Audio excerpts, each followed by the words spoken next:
Liverpool got the first test of defeat in the preseason, and it was an interesting one in terms of how the game was played and what we saw. It looks like Allegri really loves to take advantages of hitting people on the counter when they are not set, and it was a confusion.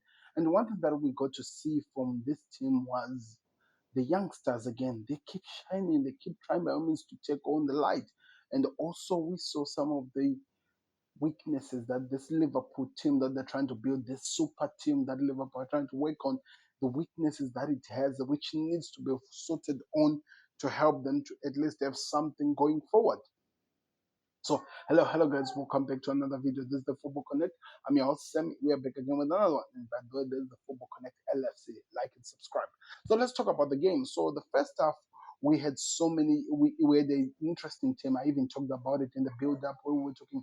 Alisson is there, Gravenberg playing next to Gravenberg playing next to Van Dijk as the centre backs, and Robertson being on the other side. Tyler Morton and Soboslai being the double pivot. Up top with Elliot, Salah, and Ryong Wan. Then up top with Florian Wirtz. So Florian Wirtz was playing that kind of like false nine position in which the manager wanted to see what he can offer going forward and how he was going to be able to take advantages of the spaces, being really, really good and taking spaces and actually applying so much going forward. And it was amazing to see because that's exactly what we saw. And I really enjoyed to see how the game went on like and everything that happened. We're going to talk about the players that shined because I think it's really important to highlight how good some of the players were in this Liverpool team because even though it was a defeat, we did see some amazing stuff. First of all, Florian Wirtz, he was not even playing at the position which we expect him to play. But one thing that I noticed from him, he loves to stand in these open spaces where he is able to cause chaos to the teammates or to the players that he's playing against. He likes to look at the spaces and the way he's really good at releasing the ball on the players who are running or can take advantages of scoring or even doing something amazing. That's one thing that I can tell you. It's something that we bought him from. The manager needed somebody who can help, somebody who we can call a ball progressor, somebody who can be able to help the team keep moving, even though sometimes it felt like the team was really sitting in a defensive zone.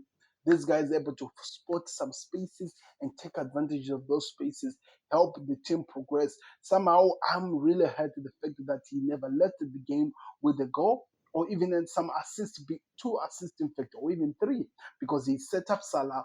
Salah did not take advantage of the chance. He tried to put it back to him and it was blocked. He set up Elliot. Elliot just look at the ball. Somehow this guy cannot use his right hand to even try to shoot at the goalkeeper. That's what was in there. Just shoot at the goalkeeper. We did not see that.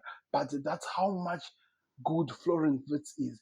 You could see how much he was a threat. They just could not deal with him, even though they were playing a back three at the back, because I think that formation was 3-4-2 formation. And that's what the one thing that I noticed from this AC Milan team. But it was really good, this AC Milan team, the way they did cause chaos at this Liverpool team. Because on the other side, looking at them, oh, in fact, they were playing 3-5-2 formation. So Leon and Loftus-Cheek were the top two, and five players that were in the middle to cause chaos. Then three at the back. Of course, they were covering to make sure that it becomes the back five when Liverpool were on attack. And most of the time, it was Liverpool on attack in the first half. And so many times, Salah had to pass two or three players. And it was really amazing to see. And on the second half, we saw that the same thing was happening. But Liverpool now were being punished, should I say, or being taken advantage of because the spaces which they were trying to create could not take really so much presence in whatever they were trying to do. We also talk about what we saw from Dominic Soboslai playing in that double pivot, being able to move around and being able to offer so much going forward and backward. It was amazing to see. And I think it is something that we're going to see so much of him uh, exchanging with McAllister, exchanging with so much. I think what the manager wanted, and I think Arne Slot made this perfectly clear. He said that he needs his team, he wants to have an opportunity or the opportunity to be able to rotate his players. And at the same time, in this rotation, does not feel like the team is losing any in terms of quality, in terms of what they offer. He wants to maintain the position of what they're going to be doing because that's how he wants to approach the next season like. And the fact that he's able to make his midfielders play in all the positions is actually a winner. Curtis Jones can play as a DM, can also play as a box to box, can also play as a creator. McAllister can do the same thing. Florian Wirtz, I'm yet to see that much because I think he's more lead, and the best thing you can get from what he offers is going forward, what he does going forward. And that's why maybe we might see him maybe playing on the first line or maybe the number 10 because he's morely a forward thinking player. Elliot, we saw today he was playing as that as that number 10 as well. And it was amazing the movement, the passes, and how he was doing in the game. So there's a lot of things that you can smile about and you can say, okay, we can build something special as a team here. There is something that the team is working on. But also there are some problems we did notice in the game. First of all, talk about the defense. In the first half, it felt like it was Van Dijk and Inshallah. Of course, I understand Gravenberg was playing as his partner, but most of the time he was getting into the midfield position, coming back to help out. So it was like a false number four, if you have ever had that in football terms, a false four. And of course, Andy Robertson was playing on the other side. So there's something that they need to work on because I felt like in so many times with the way Allegri likes to play, hitting teams on the counter, making sure that teams are suffocated on the counter and taking advantages of the spaces. That's exactly what we find ourselves dealing with. We just could not copy with the counters that this team was hitting on. I thought Stephenson was going to play next to Van Dijk, but he was playing as a right back today. Reason why? Because of what the second half team was actually showing up. That was something that Arne Slot was trying to achieve to show us what he was actually expecting in the second half. And it was really clear because we saw some changes and what was happening in the second half. So there is a lot of things we can build from. There is a lot of things we can work on. Of course, I was impressed by Rio. His one-on-one tech, the way he caused chaos in that defense of AC Milan. I actually have to say, it felt like Rio's side, the way he was having more joy going one-on-one on players and hitting than the Salah side. Salah side, so much times the Elliot had to come to help him, but most of the times we were not getting those crosses, those passes that Liverpool were expecting. But that's something that we can grow forward to see, something that we know we can develop as the team and as the games progress and continues.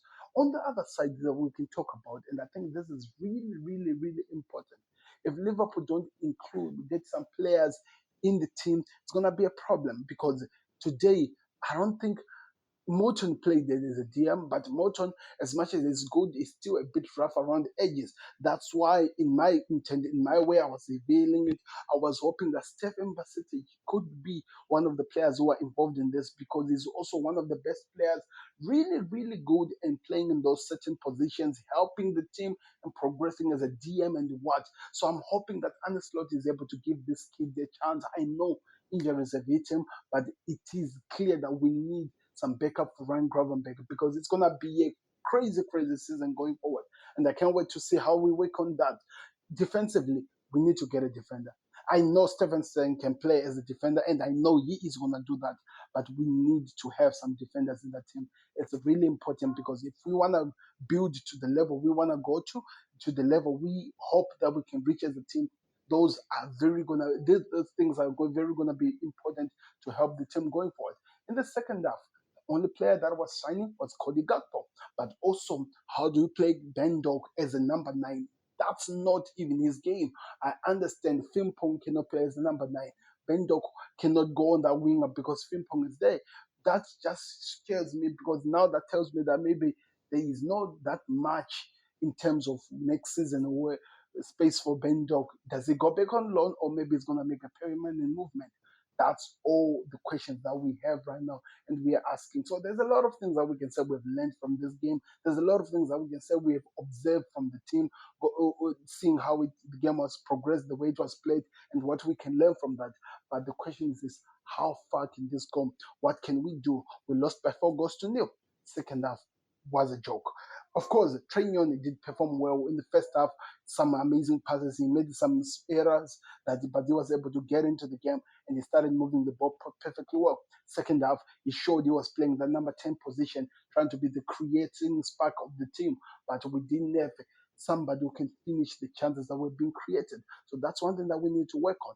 getting Hugo Ekitike in the game, help him to actually do more. Let's see what a team with Hugo Ekitike, Salah, and the team that is going to start in the game against Crystal Palace actually looks like. We are very close to the end of the preseason, and according to the manager, there will be so many intense training to get this team back into the fluidity of what is expecting to see from the team. But as of now, there's still so much to learn. Let me hear your thoughts in the comment section. What did you learn from Liverpool versus AC Milan? What did you think I missed up when I was doing the analysis? And what are you expecting to see going forward? Because I think they're going to be going into the Japanese tour now, when they're going to be playing with a team that is in Japan called the Sing, something like that. Then we'll see what happens going forward. But this was a good game, and the AC Milan, Rafa Leon is going to be a problem, especially in this way of Allegri, the way he plays. He's gonna cause chaos. Just watch the spaces. Thank you very much for watching, guys. This has been the Football Connect LFC. I'll see you on another reaction channel or reaction video on everything that is happening. Games are coming back now. It's very, very close. Thick and fast. I'm excited. I hope Liverpool get their business fast before we go back to the new season, because I think we need those defenders. I'm out. Peace. Subscribe to the Connect.